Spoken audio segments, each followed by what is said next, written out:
राधे राधे मित्रों। मैं शर्मा सुनील ओम श्री हरि एस्ट्रो नाम को स्वागत करता हूं। मित्रों, आज हम बात करने वाले हैं ओम श्री हरि एस्ट्रोवर्ड के माध्यम से कैंसर असेंडेंट के लिए माह फरवरी यानी कि कर्क लगन के जातक और जातिकाओं के लिए फरवरी माह कैसा रहने वाला है। फरवरी इस माह जो सितारे हैं उनके लिए क्या कह रहे हैं, क्या खुशखबरी लेकर आए हैं, क्या सोचने विचारने के लिए चीजें हैं। अपने टॉपिक पर आने से पूर्व मैं बात करता हूँ कि जो कैंसर असेंडेंट के लोग होते हैं वो कैसे होते हैं।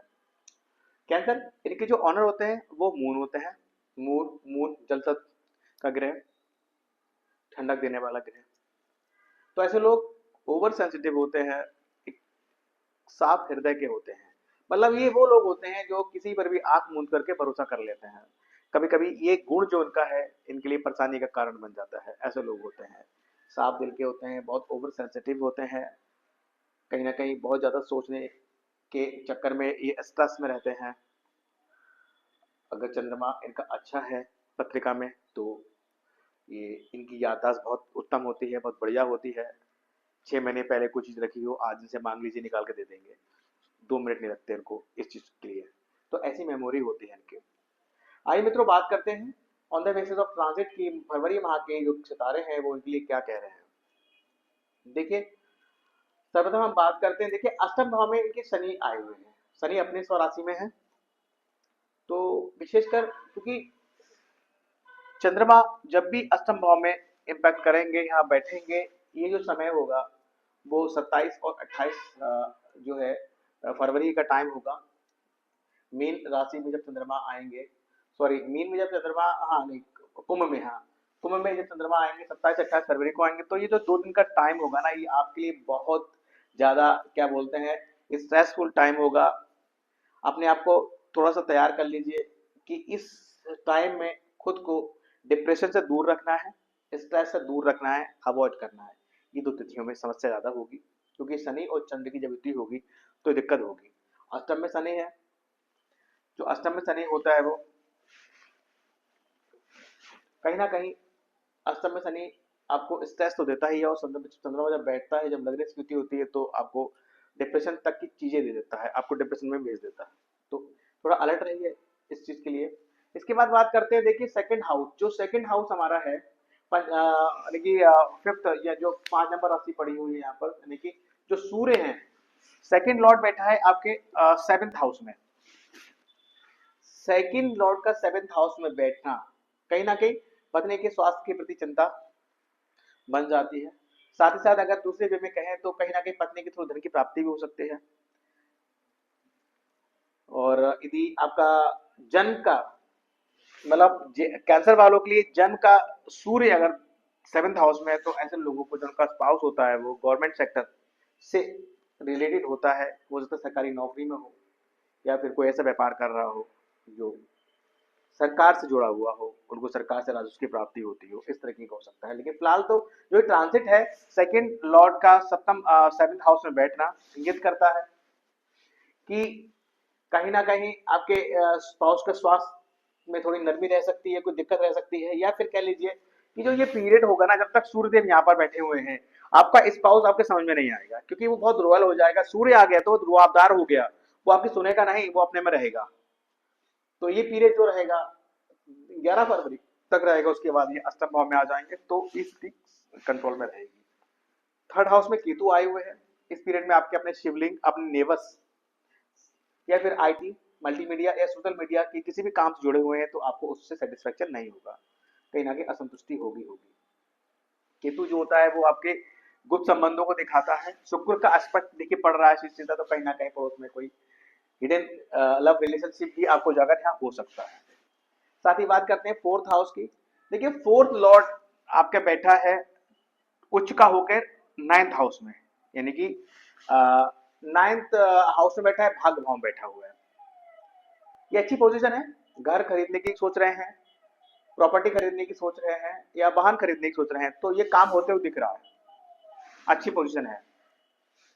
इसके अलावा अब देखिए एक चीज और बताता हूँ, जो कैंसर वाले होते हैं ना, ये जितने ओवर सेंसिटिव होते हैं, अब देखिए इनके 4th हाउस में 7th राशि पड़ी हुई है जिनकी मदर होती है, क्योंकि शुक्र की राशि है तो वो सुंदर होती है। ये रिफ्लेक्शन रहता है। कर्क वालों की आप जब भी देखिए मदर स्मार्ट होंगी, ब्यूटीफुल होंगी, सुंदर होंगी, केयरिंग होगी। आप जितने केयरिंग होंगे वो भी इतने केयरिंग होंगी, अच्छी होंगी। इसके बाद बात करते हैं फिफ्थ हाउस के। देखिए फिफ्थ लॉर्ड बैठे हैं 12th हाउस में और ये रेट्रो हैं। 23 फरवरी तक रेट्रो रहेंगे, 24 से ये मार्गी हो जाएंगे। तो जब तक रेट्रो है तब तक तो ठीक है, लेकिन जैसे मार्गी हो जाएंगे स्थिति थोड़ी सी स्टूडेंट के लिए, हालांकि गुरु की पोजीशन अच्छी है, गुरु भी रेट्रो है, लेकिन ये 4 फरवरी से मार्गी हो जाएंगे। तो गुरु जो कारक है आपके विद्या का, ज्ञान का, तो वो पॉजिटिव रहेगा आपके लिए, लेकिन मंगल जो कि नेगेटिव है। नहीं, मंगल अभी भी मंगल एक पॉजिटिव है, 23 फरवरी तक पॉजिटिव है, आपके लिए रेट्रो है। तो ओवरऑल स्टूडेंट के लिए मैं कहूँ तो एक ठीक समय है, कोई इतना बड़ा इशू नहीं है, इनके लिए अच्छा है। और साथ ही देखिए गुरु यहाँ बैठे हुए हैं, गुरु यहाँ बैठे हुए यहाँ से एक्सपेक्ट कर रहे हैं पंचम भाव को। गुरु जब भी एक बात याद रखिए, गुरु जब भी 11th हाउस में होंगे, जिस भी जातक जातिका के जन्म पत्रिका में गुरु अगर 11th हाउस में होता तो कहीं ना कहीं आपको ये देखिए कनेक्ट करता है, आपको प्रेम के भाव से कनेक्ट करता है, आपको विवाह के भाव से कनेक्ट करता है। तो कहीं ना कहीं ये पॉसिबिलिटी बहुत रहती है कि लव मैरिज होने की चांसेस या प्रेम विवाह होने के चांसेस रहते रहते हैं। साथ ही गुरु यहाँ आपकी संतान भाव को देखता है, तो ये जो संतान के साथ आपका रिलेशन होता है वो बहुत मजबूत करता है। किसी प्रकार का कोई आर्गुमेंट नहीं। बच्चे हालांकि यहाँ पर देखिए 8 नंबर राशि पड़ी हुई है, तो कहीं ना कहीं जो इनकी जो संतान होंगी वो थोड़ी उग्र होंगी या एनर्जी फुल होंगी। अगर उनका मंगल अच्छा नहीं होगा, प्लेसमेंट अच्छी, तो फिर थोड़ा दिक्कत ज्यादा रहेगी, लेकिन गुरु जो है यहाँ से शांत करेगा उनको, ये पॉजिटिव रहता है। इसके बाद बात करते हैं 6th हाउस में। देखिए 6th लॉर्ड कहाँ बैठे हैं, 6th लॉर्ड 11th हाउस में बैठे, नौकरी का स्वामी बैठा है 11 भाव में। बहुत अच्छा भाव है, उच्च भाव है, बहुत विशेष भाव होता है। नौकरी के लिए पीरियड बहुत गोल्डन पीरियड है। जो लोग नौकरी तैयारी कर रहे हैं उनको सफलता मिलती दिख रही है। और ये पीरियड जो रहेगा 13 मई तक आप कोशिश कर लीजिए, लगे हुए हैं तैयारी में, नौकरी हाथ में आने आनी है। 7th हाउस में सूर्य बैठे हैं और बुध बैठे हैं, यानी कि 3rd लॉर्ड बैठा है आपके 7th हाउस में। 3rd हाउस जो होता है वो आपके शॉर्ट ट्रिप ट्रेवलिंग का होता है। तो कहीं ना कहीं आप अपने स्पाउस के साथ, चाहे कारण व्यापार हो, आपका पार्टनरशिप व्यापार हो या फिर कोई और हो, घूमने फिरने का हो, आप शॉर्ट ट्रिप ट्रेवलिंग करेंगे, छोटी यात्रा कर सकते हैं। साथ ही चूंकि ये वाणिज्य भाव का स्वामी यहाँ बैठा हुआ है, तो पॉसिबिलिटी है पत्नी के साथ और परिवार के साथ कहीं घूमने फिरने जाएं आसपास के जनपद में। बहुत लंबी यात्रा रहेगी, छोटी यात्रा रहेगी, लेकिन यात्रा रहेगी जरूर। बात करते हैं 8th हाउस की। देखिए 7th लॉर्ड बैठा है 8th हाउस में। अगर आप पार्टनर से बिजनेस करते हैं तो थोड़ी समस्या रहेगी, थोड़ी उलझने रहेंगी, लेकिन शनि है, स्वराशि है, तो उस तरह की चीजें नहीं रहेंगी, लेकिन फिर भी शनि मेहनत कराएगा आपसे। और अगर आप जुड़े हुए हैं इस 8 नंबर भाव से के कार तत्वों से, तो आपको यहाँ अगर आप अपना आचरण अपने वर्कर्स के प्रति अच्छा रखते हैं, उनकी हेल्प करते हैं और सही दिमाग सही बुद्धि से काम करते हैं, तो आपको बहुत लाभ देगा। अब बात करते हैं 9th हाउस की। देखिए शुक्र राहु की युति है, शुक्र यानी सुखेश और आपके लाभेश, ये आपके भाग भाव बैठे हैं, यानी कि सुख और लाभ भाव में आपके भाग का पूर्ण सहयोग आपको मिलेगा, यानी कि भाग के मदद से आपको सुख की प्राप्ति होगी, भाग की मदद से आपको लाभ की प्राप्ति होगी। राहु बैठे हैं यहाँ पर। अब देखिए विदेश भाव का विदेश का कारक बैठा है यहाँ पर। अब देखिए यहाँ पर जो है, तो कहीं ना कहीं पॉसिबिलिटी है कि भाई एक अकस्मात धन भाग की सहायता से प्राप्त हो, या फिर कोई ऐसा जैकपॉट हाथ लग जाए जो विदेश से लिंक कर रहा हो, इस तरह की चीजें भी हो सकती हैं। 10th हाउस की बात करें, 10th लॉर्ड बैठे हैं 12th हाउस में, रेट्रो है। जब तक रेट्रो है तब तक अच्छा भाव प्रभाव आएगा, यानी कि काम धंधे में अच्छा लाभ मिलेगा, अच्छा बढ़िया बढ़िया हिसाब किताब रहेगा। लेकिन जैसे ही 24 फरवरी को मार्गे हो जाएंगे तो उलझने होंगी, या फिर पॉसिबिलिटी है कि अगर व्यापार आपका या काम धंधा से आप विदेश जुड़े हुए हैं तो कोई समस्या नहीं है, आपके लिए बेहतर रहेगा। 11th हाउस में गुरु का होना अच्छी बात है। गुरु यहाँ का कारक पक्का घर इनका लाभ की प्राप्ति कराएगा, यहाँ से जिन जिन भाव को देखेगा, पंचम ये 3rd हाउस को देखेगा, स्पेशल यात्राएं करवा देगा, पड़ोसियों से भाई बहनों से अच्छे संबंध कराएगा। इस आईटी मल्टीमीडिया या सोशल मीडिया जुड़े हुए हैं, वहां पे समस्या आ रही है तो वो समस्या शांत करेगा। संतान भाव को देख रहा है तो अच्छा है, संतान भाव है, बेबी प्लान है, प्रेम भाव है, सब में आपको पूर्ण सफलताएं देगा। सप्तम भाव को देख रहा है, वैवाहिक जीवन आपका सुखमय बनाएगा, इस तरह की चीजें करेगा। 12th हाउस की बात करें, मंगल बैठे हुए हैं, किसी लड़ी झगड़िया का मत, भाई से संबंध खराब हो सकते हैं, कोर्ट कचहरी केसेस हो सकते हैं, इस तरह की चीजें हो सकती हैं। या फिर किसी मारपीट कर, बच्चे मारपीट कर सकते हैं, आप किसी बार दोस्तों में लड़ाई हो सकती है, फूट फाट गए, चोट लग गई, अस्पताल में भर्ती करा दी, उस तरह के में हो सकता है। साथ ही देखिए मंगल का संबंध केतु से बनना है, मंगल भाई का कारक होता है, केतु यहाँ है तो ये भाई बहनों का है, तो कहीं ना कहीं ये पॉसिबिलिटी भी हो सकती है कोई वाद विवाद में आपके भाई को कुछ चोट लगे और सर्जरी करानी पड़ सकती है, अस्पताल में भर्ती करना पड़ सकता है और उसका व्यय हो सकता है, धन का व्यय होगा इलाज में, इस तरह चीजें हो सकती हैं। बात करते हैं, देखिए कुछ तिथियों की, माघ पूर्णिमा इस बार 12 फरवरी की है, आपके लग्नेश है चंद्रदेव जी, पूर्णिमा आपकी बहुत विशेष है, मन शांत नहीं रहता है आपकी जन्म पत्रिका में, अगर मून का प्लेसमेंट अच्छा नहीं है, मन में अशांति है, मन में उलझने हैं, कंफ्यूजन रहते हैं, स्टेबिलिटी कमी है, तो आप पूर्णिमा वाले दिन आप चंद्रदेव को जल अर्पित करें रात में, और हो सके तो 10 मिनट कम से कम उनके छत पे बैठकर, आसमान खुले आसमान के नीचे बैठकर, चंद्रमा के सामने बैठकर आप मेडिटेशन करें, आपको उससे बहुत फायदा होगा। अमावस्या की बात करें, 27 फरवरी को देखिए अमावस्या है, राहु अगर आपकी जन्म पत्रिका में आपको अच्छा रिजल्ट नहीं दे रहे हैं, अमावस्या में आप श्री विष्णु सहस्त्रनाम का पाठ करें, बहते जल में नारियल को बहाएं, यदि ये व्यवस्था ना हो तो मंदिर में तो शक्ति नारियल दान करें। देखिए राहु के लिए, राहु की नेगेटिविटी दूर करने के लिए नारियल, और केतु की नेगेटिविटी दूर करने के लिए आप कंबल का दान करें, ये बहुत कारगर रेमेडी है, इसको जरूर करें अगर आपको इससे अच्छे रिजल्ट प्राप्त नहीं हो रहे हैं। बात कर रहे हैं प्रदोष की, शनि प्रदोष 9 फरवरी को है और भौम प्रदोष 25 फरवरी को है। यदि आपका घर नहीं बन पा रहा है, मन अशांत रहता है, या फिर कह लीजिए कि अ, रोज अस्पताल का चक्कर लगता रहते हैं, मान लो अ, भाइयों की तबीयत सही नहीं रहती, उसमें होता रहता है दवाइयों पे, या फिर कोर्ट कचहरी को केस है, या फिर देखिए बेसिकली कहने का तात्पर्य है कि 3rd हाउस और 12th हाउस से रिलेटेड जो भी आपको नेगेटिव रिजल्ट प्राप्त हो रहे हैं, या फिर प्रॉपर्टी नहीं बन पा रही है, घर नहीं बन पा रहा है, तो इस सब चीजों के लिए आपको जो है ये करना चाहिए। साथ ही विनायक चतुर्थी, सॉरी मैं बात कर रहा था आपको शनि प्रदोष की। हाँ, तो प्रदोष के लिए देखिए शनि प्रदोष 9 फरवरी और भौम प्रदोष 25 फरवरी को है। चंद्रमा के लिए एक अच्छी रेमेडी है, इस दिन आप शिवालय जाइए, शिव जी की पूजा अर्चना कीजिए, उन पर जलाभिषेक कीजिए, महाशिवरात्रि आ रही है, रुद्राभिषेक कराइए, उस दिन व्रत रखिए, जाप कीजिए शिवालय में बैठकर, तो ये आपके लिए बहुत बेनिफिट रहेगा, बहुत पॉजिटिव रिजल्ट आपको प्राप्त होगा, मन स्थिर होगा, मन में स्टेबिलिटी आएगी, मन में विश्वास आएगा, मन में ऊर्जा आएगी, अच्छे निर्णय लेंगे और अच्छा आपको प्रॉफिट होगा, अच्छे पद पर अग्रसर होंगे, इस तरह की चीजें रहेंगी। अब बात करें चतुर्थी की, देखिए विनायक चतुर्थी 1 तारीख की है और संकष्टी 16 फरवरी की है। तो मैं आपसे बात कर रहा था कि अगर आपको 3rd हाउस और 12th हाउस से रिलेटेड आपको नेगेटिव रिजल्ट प्राप्त हो रहा है, तो आप चतुर्थी का व्रत करें, उस दिन गणेश जी के मंदिर जाएं, लड्डू का भोग लगाएं, उनके चरणों में द्रव्य अर्पित करें, उनसे क्षमा याचना करें, पूजा अर्चना करें उनकी, ताकि इन भाव से जो आपको खराब रिजल्ट प्राप्त हो रहा है वो मिलना बंद हो जाए और आपको सही पॉजिटिव रिजल्ट यहाँ प्राप्त हो।